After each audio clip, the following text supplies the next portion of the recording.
po para naman turuan tayo ng isang chicken recipe with a twist na masarap i-partner sa kanin o tinapay. Excited na ako. Tawagin na natin ang auditor ng Culinary Arts Chef Tag Philippines, si Chef Michael Espinosa. Good morning po, Chef Michael. Good morning. Ayan. Chef, bati po kayo sa ating mga kasamahan. Magandang umaga po sa lahat na nanonood at Good morning sa po. I know it's online also, Opo. so good morning everybody. Ayan, good morning po, Chef. Balita ko po kayo po ang auditor po ng Chef Tag Philippines. Yes. Ano po yung experience nyo na makasama po sa ganitong grupo ng mga chef sa Philippines? Siyempre po as a chef sa ibang bansa, then marami kang nami-meet Opo. and nakikilala na iba't ibang level ng mga chefs. So yun nga, nagkakakilala kami, sharing ideas. Opo. So, yun ang importante pagka nagmi-meet up kami. Mag-share kami ng ideas. Anong magandang gawin sa organization.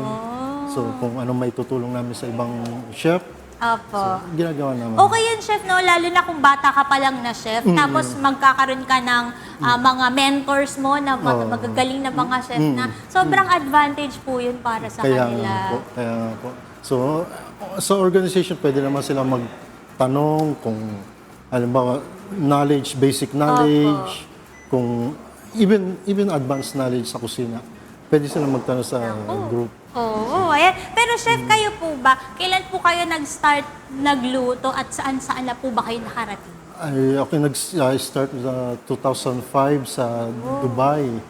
So, wakil sa Jumeirah Emirates Tower. Opo. Then, nagpatalon-talon na ako. Then, experience mo na rin sa years goes by. Opo. You gain experience, you gain knowledge, you gain skills as well. Opo. So, even Pero the techniques. gusto niyo ba talaga maging chef talaga? Simula bata kayo?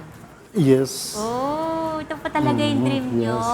Siyempre, nakikita natin yung mga nanay natin Nagluluto. nagluluto, di ba? So, kung gusto mong gayahin as a eldest sa family, Opo. then ako yung naiiwas sa mga kapatid ko. So, kayo po ang nagluluto. Ako naging toka ng pagluluto. Oo, talaga. Naku, nakakatawa. Dahil dyan, Chef, dahil expert na kayo, simula bata pala kayo, nagluluto na kayo, Chef. Ano Opo. po ba ang dish natin for today? So, ngayon ay luto natin sa chicken galantina, Oh, embutido.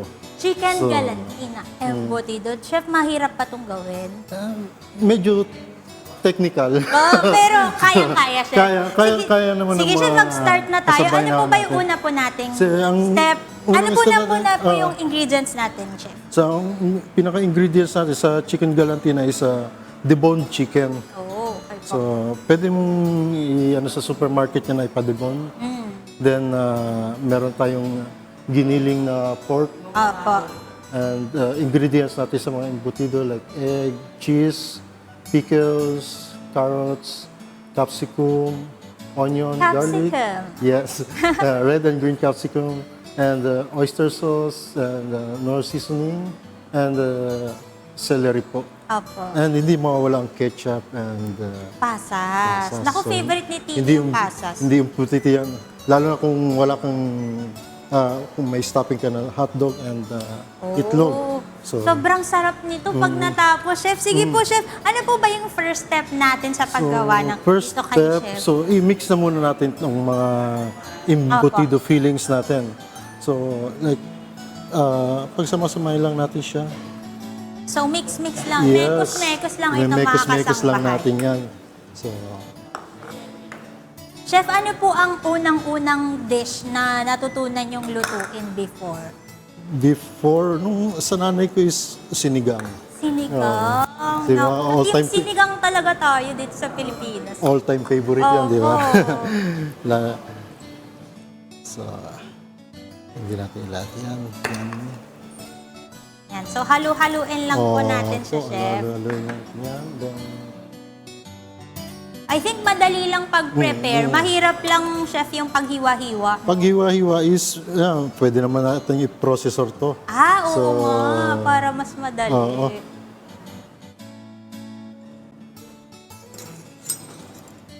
So, So, kung meron kayong processor, o kaya chef, di ba Oo. uso ngayon yung mga mura, yung hinihila-hila lang. Tapos chop-chop na siya dun sa Oo. loob. Mas, uso nga yung Ay, ang sarap niyan, madaming keso. cheese. Nakaka-excite naman. Then, ito na. Uy, ketchup. May ketchup din pala ang galantina. Po. Then, itlog. Itlog. Yan. So, babatihin lang natin ang itlog.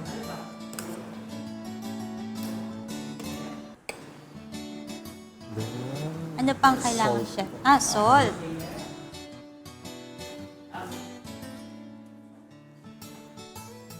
Ayun. Sabi nga mga kasangbahay, it's a good holiday dish. So, kung meron kayong, halimbawa, birthday sa bahay, diba, pwedeng-pwede nyo siyang gawin. So, ngayon, kaya tayo naka-gloves dahil kakamayin natin siya. Opo. So, ihalo-halo lang po natin. Yes po. So, Siyempre, dapat magandang halo para talagang nakapak yung ingredients. para siya incorporate yung ingredients natin. Opo. Then dapat hindi mo rin lalamog ang meat kasi pagka nalamog mo yung meat sa over mixing Opo. is titigas naman din siya. Oh. So, So, dapat saktuhan lang, oh, chef. yan.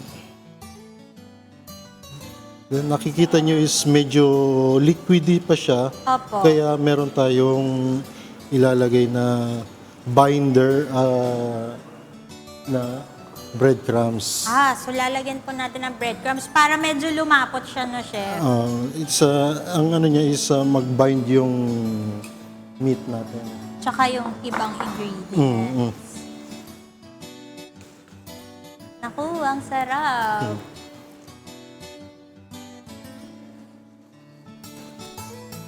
Chef, sa Dubai, ano yung mga dishes na niluluto nyo nung nandun kayo? Mainly naging all around ako din, Middle Eastern, like yung mga Arabic mixed grill. Opo. Then lumipat ako ng Japanese also. Then Favorite ko Japanese, chef. Then itong aking previous work ko is Korean naman. Ay, grabe. International. Pan-Asian restaurant siya. So not only Korean, nagpo-focus din siya sa Thailand cuisine. Pero kayo, chef, ano po ang favorite niyong cuisine kung kayo po yung tatanungin? Kung ako tatanungin sa Japanese. Ikakampi ako. Sarap kasi ng mga pagkain sa Japan na, chef. Sushi, maki. Yes. Ay, naku. Punta na tayo ulit sa Japan. Japan. Pero bago yun, titikman muna natin yung galantina ni chef. Okay po. Then next step na po tayo. Ayan, sige po. Chef, after nating imekos-mekos, ano po yung ating next step? Ang next step natin is yung manok na natin.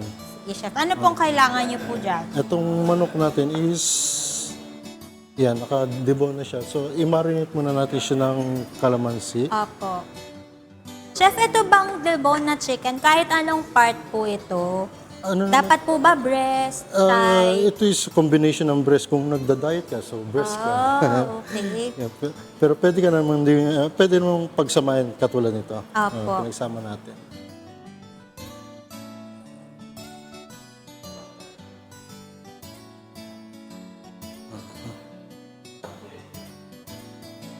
Yan.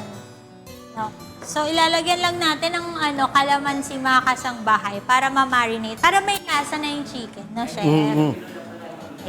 Then, ngayon, i-roll na natin siya. Mag-roll na tayo, chef. Ooh, interesting. So, ito is isang way na para mapadali yung pag-roll natin. So, Opo. para ka lang nagmamaki din. So, lalagay lang natin yan, chef, dito sa chicken. opo. So, spread natin evenly. Parang ang sarap. Protein na protein.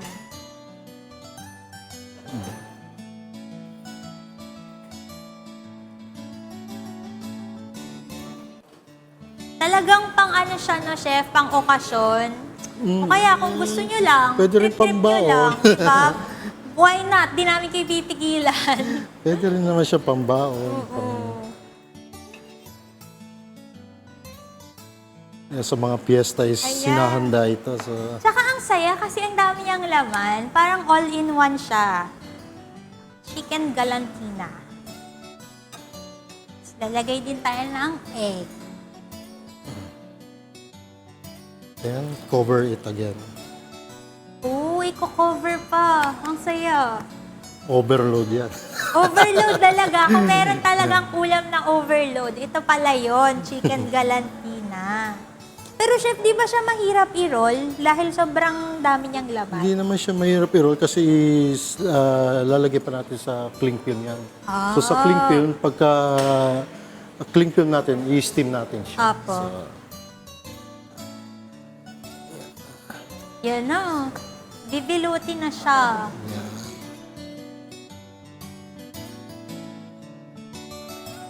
Hala, ang laki niya, nakakatuwa. Welcome back sa ating kusina with Chef Michael Espinosa. Ay, nagbabalik tayo para sa masarap na recipe at maganda, napakaganda tignan. Ito, habang final touches na yung plating natin dito, tanong natin Chef kung paano po ba yung naging process natin dito sa finishing na itong embutido natin. Kasi, di ba po, iba-iba yung pwede nilang gawin sa embutido kasi sa amin, pwedeng iprito yung embutido, pwedeng i-steam. Pero ito po ba, ano yung ginawa nating So ito is two ways. Ito is pan fry lang. So pagkatapos natin i-steam, katulad nitong nakasalang natin dito, i-steam muna siya. Then after cool down, then pwede mo siya i-pan fry katulad nito. Okay. Kasi iba po, parang steamed lang. Pwede na. Steam lang, pwede sa kanila. Oo, pero ito, pan-fried pa ni Chef. pan-fried siya. Yan. Kaya meron siyang crust dito sa ano. Tapos, ito may iba't iba. Pwede po ba natin i-explain yung ating mga sides pa? Ang side dish natin is root crops natin dito sa Pilipinas. So elevated siya. May purple potato tayo and carrots and beetroot. So nag-grow na rin kasi tayo ng mga imported vegetables sa ibang bansa. So yan, kaya kailangan nating mag-elevate also Yes, sa Pinoy. ating Pinoy cuisine. na Pinoy. At merong atsara. Tama po ba atsara sa gilid? Then ang sauce natin is with a touch of Korea, so honey gochujang sauce. Yung? Then, yan, so Yan ang ating sauce elevated yan. na ano, embutido. Ito naman is crusted siya, so deep fried naman siya. Ay, okay. So ito is breaded by panko breadcrumbs. So, pagka Japanese. So after steaming, ito naman po deep fried naman. deep Lubog talaga kailangan. Ito pan fried lang po, hindi masyadong malalim yung ano. Okay. Yun yung mga iba't ibang ways na pwede natin i-prepare yung embutido natin. Pero chef, ito marami pa tayo nakahanda sa harap natin. Pwede niyo po ba kami i-walk through dito sa ating mga dish? Meron tayong vegetable express. Vegetable Express, oh, parang alam ko na So, kung yung ano. mga vegetarian dyan, so ito is Saktong-sakto. Sili pa lang chef, alam na nila kung ano yan. Sa vegetable express, we have pork ribs hamonado. Oh, And, ribs. yeah. Oo nga, no, Rep, yung mga usually hamonado, ano po ba yung typical na ginagamit na parte ng baboy sa hamonado? Mga liempo. So, gusto nila kasi yung ham style na may pagka-similar. So, Ito, hindi ba ribs naman po. natin ito sa ribs? Oh, kasi iba po yung texture ng ribs eh, no? Kasi may mga hamonado po na-try before na medyo dry kasi siguro yung ginamit nila na parte, medyo dry yung ano. Yeah, like yung kasim. Yes, is oo, nagdadry medyo siya. na-dry. Pero pag ribs, Pag ribs, Nako, may very barbecue moist to. Oo. ribs tayo. So, gawin natin yung hamonado. oo nga, no? Very interesting. At ang Ito is beef stew naman siya. So, may pagka-similar siya sa ating caldereta. Ay, okay. So, ibang style naman din ng pagkaluto sa beef. So, beef stew naman siya. Beef stew. Yan ang ating mga handa ngayong araw at talaga naman nakakatakam. Titignan mo pa lang.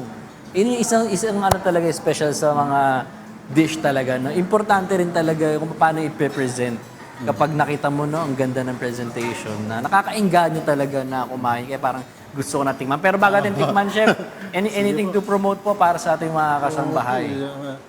Of course, binabati ko yung Culinary Arts Chef Tag Philippines, lahat ng Yun. Chef Tag, good member, morning. boards, board of trustees, mga directors po, and Chef B, our CEO.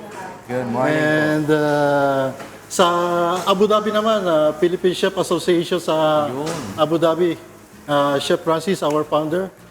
And